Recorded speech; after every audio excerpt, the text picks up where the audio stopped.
It's a busy world out there, and it seems to be getting busier all the time, with a sucker born just about every minute.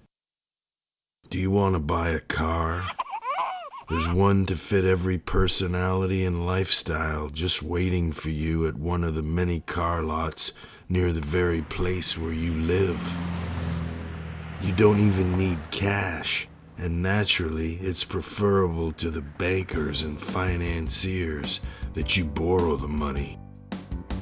The game is to sell you something that you really can't afford on a payment plan that essentially keeps you on a string for the life of the vehicle.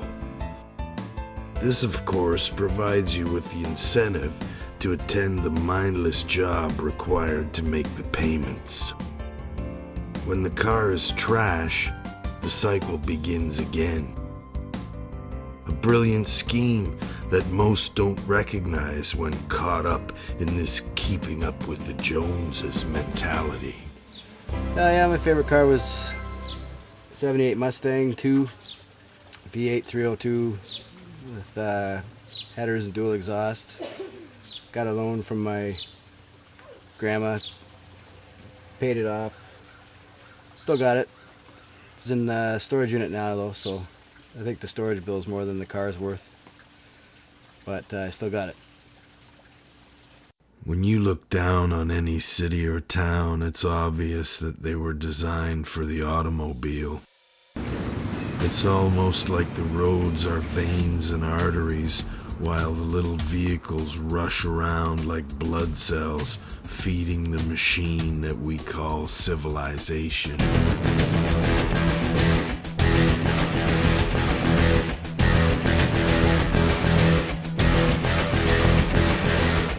They teach us that automobiles are the biggest cause of pollution on this planet and a major contributor to global warming.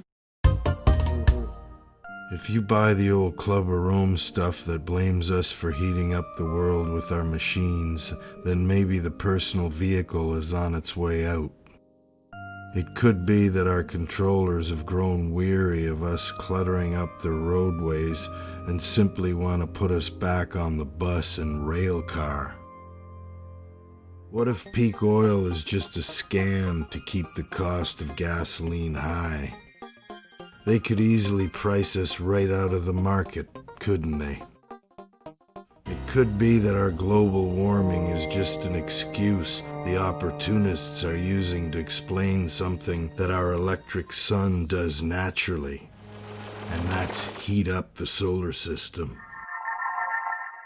Maybe we're conditioned in youth to believe in Santa Claus and the Tooth Fairy to prepare us for more elaborate lies later on.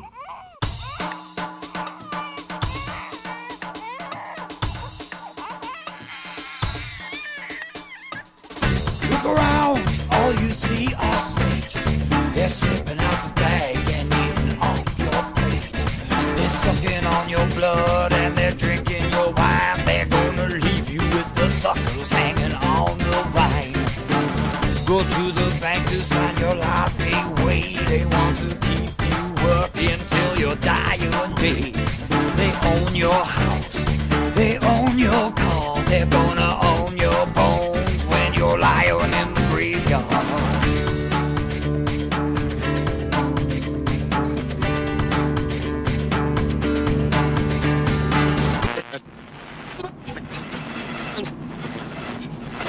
Well, initially they called them international Jewish bankers. They didn't use the word Zionism, but that was the term, and he became famous for international Jewish bankers. And also Henry Ford was very much onto that too. Well, it seems like the Ford fortune has been bought up by these people, hasn't it? Oh, yes. Well, they got Henry Ford to start a Ford Foundation, and they took it over and became the leading communist influence in the United States. There's some evidence that this has been happening in recent years, isn't there? It's happening all the time. The Ford Foundation and many others have been totally taken over and used. They started out as almost completely communist, and then as the United States became more and more communist, they didn't have to be quite as communist as they started their days.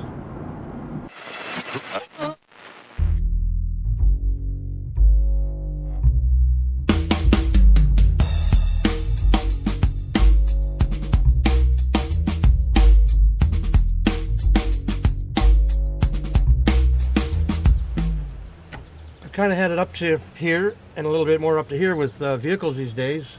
You know, a lot of money they cost. Every time you buy one, you pay new taxes. Nice to have. When my chauffeur gets back, everything will be fine. But for now, I like this thing here. This is actually an XKE Jaguar. I know it doesn't look like one, but it's just got, it's a kit car. And it goes about 150 miles an hour. And my other one there is the good old ATV, which goes even faster.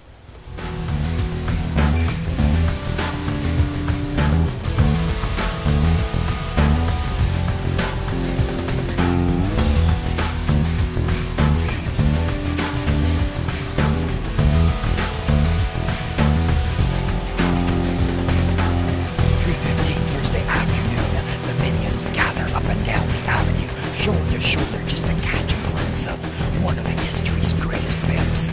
Here comes the Pope-mobile, the Great White Hope-mobile, the sacrificial goat-mobile bought with laundered money dope-mobile. And a blast from a third-story windowsill. Still no one thinks to ask him what life's like in a bulletproof casket. Get your motor running. Head out on the highway, yeah.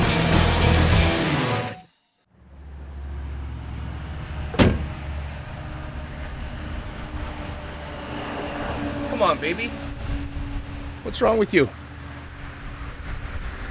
Why are you not running? We're in the middle of nowhere, and you don't want to start. I hope I don't have to phone a tow truck. Probably cost me $2,000. I wonder if I need a flashlight. Hey, what's wrong? Talk to me. You know, they say owning a vehicle is a luxury, not a necessity. You often see signs that say, save money, buy a car. Well, in my life, I need this van. CAA? No, I don't have CAA. I just need to be towed to the nearest dealership. Yeah, I'm gonna have to speak English. So I need to go to a dealership where they speak English. Please. Sure. No, I'll be paying cash. $640? Oh, sure, that's not a problem. Yep. All right. Thanks. Oh, by the way, it's a GM, so can you bring a tow truck that hauls GM vans? And when I came to Canada, I didn't think it was necessary to have a car.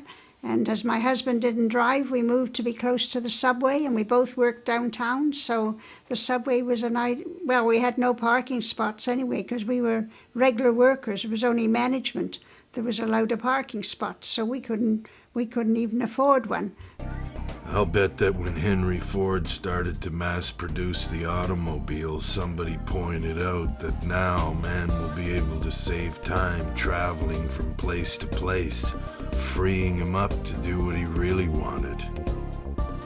Yeah, well, I heard that exact same thing said about the computer, but the people who have jobs these days seem to be working longer and harder than ever.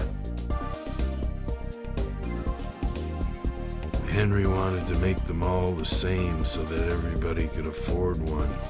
A communist idea, perhaps, but no time to debate it right now because, like a lot of other folks, I'm running late as usual.